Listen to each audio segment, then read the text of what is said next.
नमस्कार दोस्तों, Indian haunted stories में आप सभी का एक बार फिर से स्वागत है। माया पिशाचनी की कहानी में अब तक आपने देखा कि बाबा जी महाकाली और पिशाचनी के आवाहन के पश्चात अनामिका की आत्मा का आवाहन करते हैं। उनके मंत्र बोलने के कारण अनामिका की आत्मा कमजोर पड़ जाती है।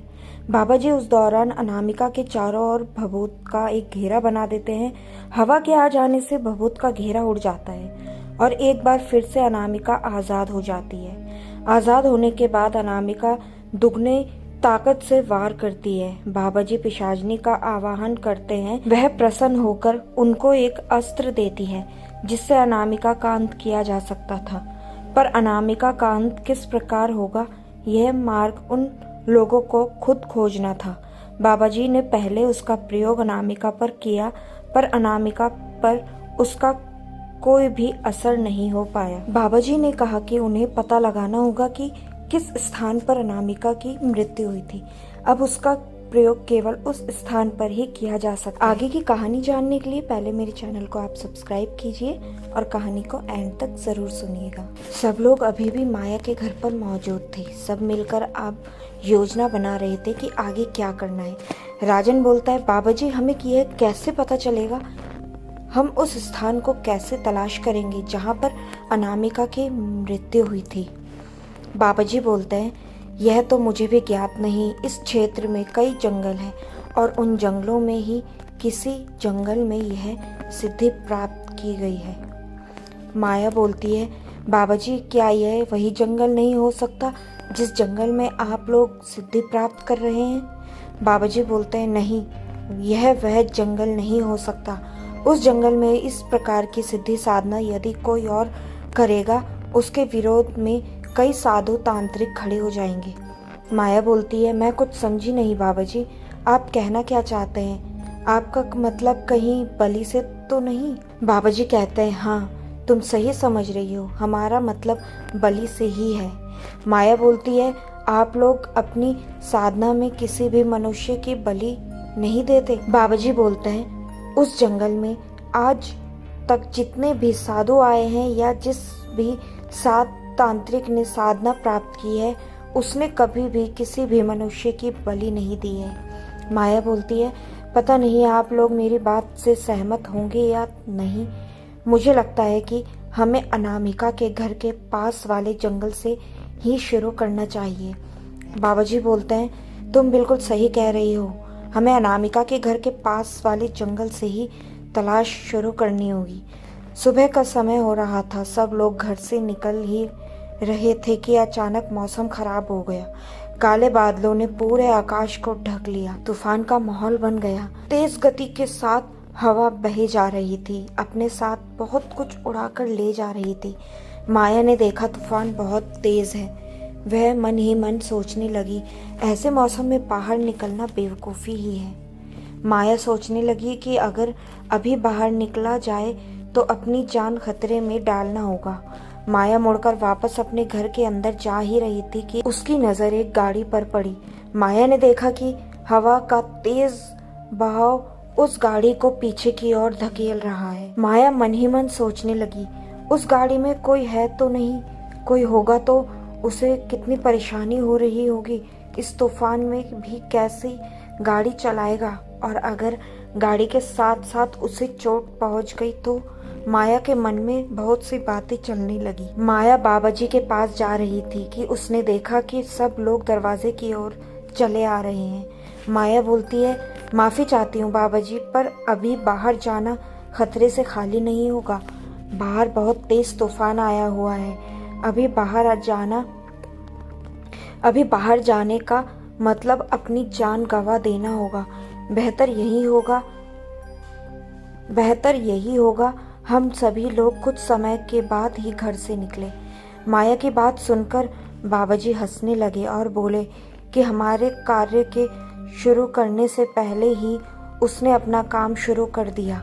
माया बोलती है, क्या मतलब बाबा जी, मैं कुछ समझी नहीं। बाबा जी बोलते हैं, मतलब यह है कि वह नहीं चाहते कि हम उसके बारे में पता लगाएं। माया बोलती है, तो अब हम क्या करें बाबा जी, ऐसे मौसम में बाहर निकलना खतरे से खाली भी तो नहीं। बाबा जी दरवाज़ा खोलते हैं, एक मंत्र बोलते हैं और उस तूफान की ओर मुंह करके मंत्र बोलते हैं और भभूत को उड़ा देते हैं। हवा का वेग अचानक से ख़त्म हो जाता है, तूफान थम जाता है, एक अजीब सी शांति हो जाती है। तूफान आया और बहुत कुछ उड़ा ले गया, पता नहीं कितना किसका नुकसान करके गया, पर माया की नज़र तो बस उस गाड़ी को ढूंढ रही थी जो अब वहाँ नहीं थी। माया ने बाबा जी को बताया कि यहाँ तूफान के दौरान एक गाड़ी खड़ी थी, उसमें कोई मुसाफिर फंसा हो सकता था, पर माया को यह बताने में देरी हो गई। बाबा जी बोलते हैं, जो भी हुआ अब हमें आगे चलना चाहिए, हमें देरी नहीं करनी चाहिए। सभी लोग आगे बढ़ने ही वाले थे कि मंदिर से किसी के निकलने की परछाई दिखने लगी। सभी लोग वहीं रुक गए। सब लोगों ने बाहर आते हुए एक आदमी को देखा। वह आदमी भागता हुआ इन लोगों के पास आया। वह बहुत डरा हुआ था और बोलने लगा कि वह बहुत भयानक थी, वह बहुत भयानक थी, बाबा जी वह बहुत भयानक थी, मुझे बचाओ। सब लोगों ने उसे मिलकर शांत किया। उस आदमी के मुंह से यह निकल गया, मुझे नहीं पता था कि वह अभी भी यहाँ है, मैं नहीं जानता था, मुझे तो लगा कि वह मर गई। उस आदमी की यह बात जब सबके कानों से टकराई तो सबकी आंखें फटी की फटी रह गई। वह उस व्यक्ति को घूरने लगी, जैसे पूछना चाह रहे हो, क्या क्या तुम उसे जानते हो और कैसे जानते हो। सब लोग पहले उस आदमी को लेकर माया के घर गए। उसे थोड़ी सी राहत आई। माया उसके बारे में पूछती है। वह आदमी बताने लगता है, जी मेरा नाम गुरचरण सिंह है, मैं पहले इसी नूरपुर मोहल्ले में रहता था। आज मैं एक सक्सेसफुल बिजनेसमैन हूँ। टेक्सटाइल इंडस्ट्री में मेरा बहुत बड़ा नाम है। इसी नाम को कमाने के लिए मैंने नूरपुर मोहल्ला छोड़ा। माया बोलती है, आप एक सक्सेसफुल बिजनेसमैन हैं, वह तो ठीक है, आप यहाँ रहते भी थे, पर अनामिका को कैसे जानते हैं।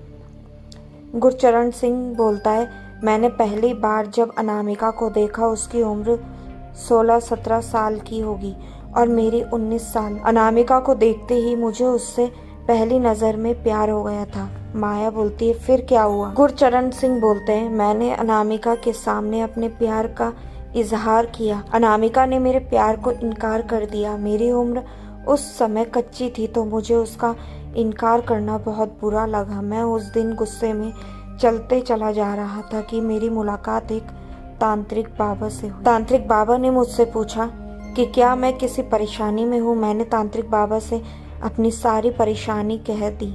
तांत्रिक बाबा ने मुझे कहा कि मुझे उस लड़की को सबक सिखाना चाहिए। मैं उनके बहकावे में आ गया। तांत्रिक बाबा ने मुझे अनामिका को बहला फुसलाकर या किसी भी तरीके से उस जंगल में लाने के लिए कहा। गुरचरण में अपनी उंगली से इशारा करते हुए दिखाया।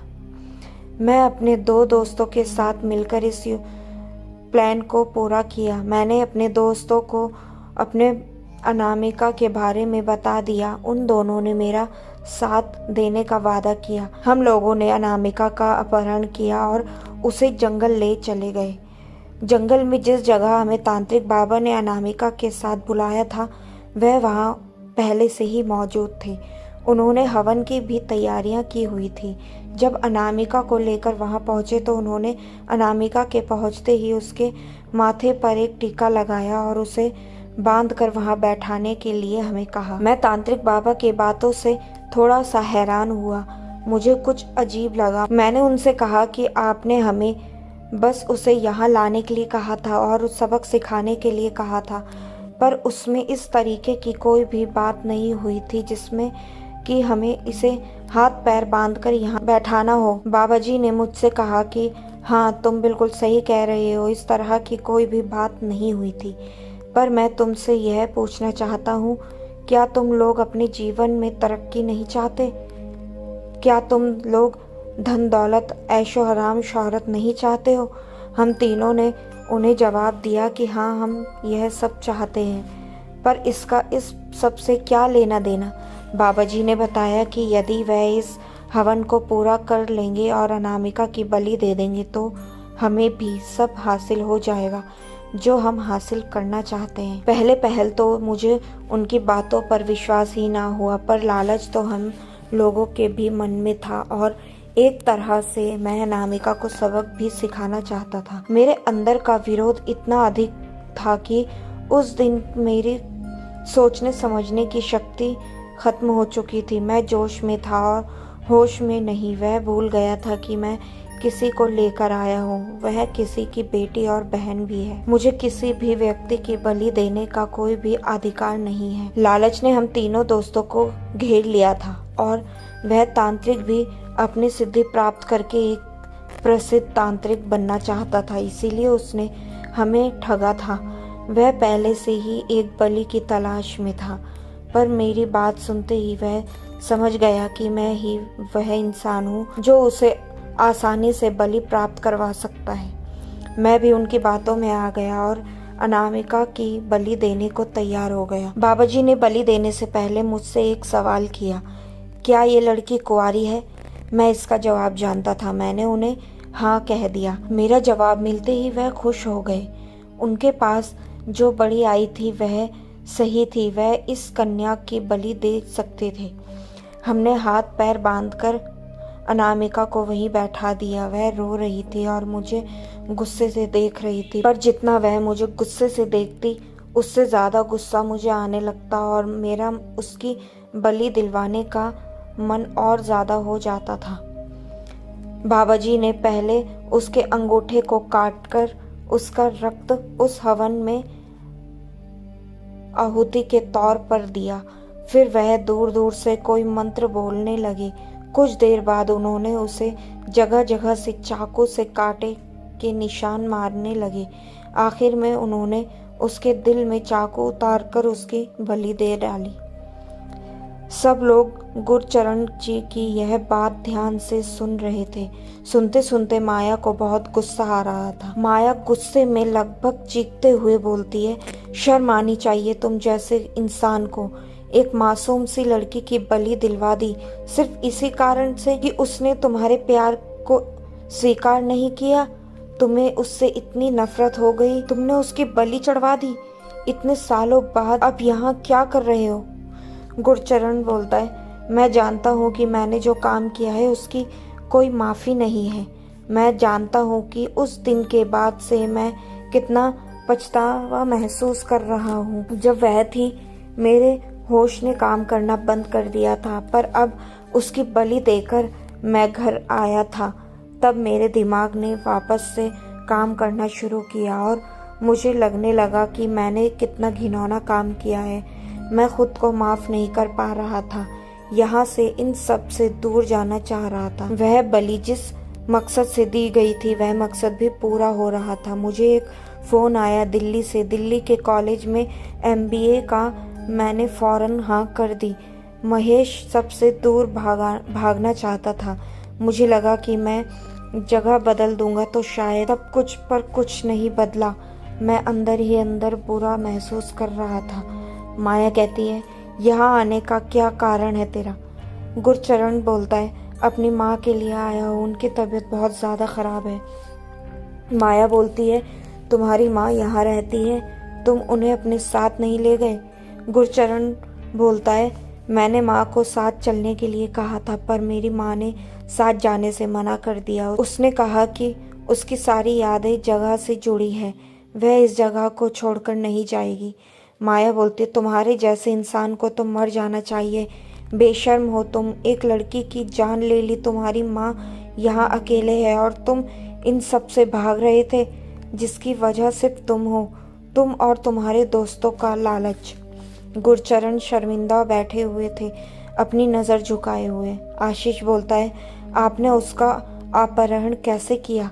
गुरचरण बोलता है, उसका अपहरण करने के लिए हमने बेहोशी की दवा का इस्तेमाल किया था। एक कपड़े में हमने बेहोशी की दवा डाली। मैं अनामिका के सामने जाकर खड़ा हो गया। उसका सारा ध्यान मुझ पर था, जिसके कारण मेरे दोस्तों को मौका मिल गया और उन्होंने उसके नाक पर वह कपड़ा रख दिया और वह बेहोश हो गई। आशीष बोलता है, आपको भी दवा मिले कहाँ से? गुरचरण बोलता है, मेरा दोस्त कुलदीप, उसके पिता की दवा की दुकान थी, उसने वहीं से चुराई थी। आशीष बोलता है, अनामिका के साथ तो यह सब हुआ, लेकिन उसकी माँ बाप कहाँ चले गए? गुरचरण बोलता है, मैं नहीं जानता, मैं यहाँ से चला गया था। आशीष बोलता है, उसकी माँ तो यही रहती है ना, उन्हें पता होगा कि आखिर अनामिका के परिवार के साथ क्या हुआ। गुरचरण बोलता है, हाँ वो जानती होगी। आशीष बोलता है, घर कहाँ है आपका? गुरचरण बोलता है, मंदिर से पहले चौथा घर। माया बोलती है, सब लोग गुरचरण के घर जाने की तैयारी करने लगते हैं ताकि और राज सामने आए। आज के लिए इतना ही। आगे की कहानी जानने के लिए आप मेरे चैनल को सब्सक्राइब कीजिए और हमारे साथ ऐसे ही जुड़े रहिए। मैं ऐसे ही आपके लिए एपिसोड लेकर आती रहूँगी। मिलती हूँ आपसे अगले एपिसोड में। तब तक के लिए धन्यवाद।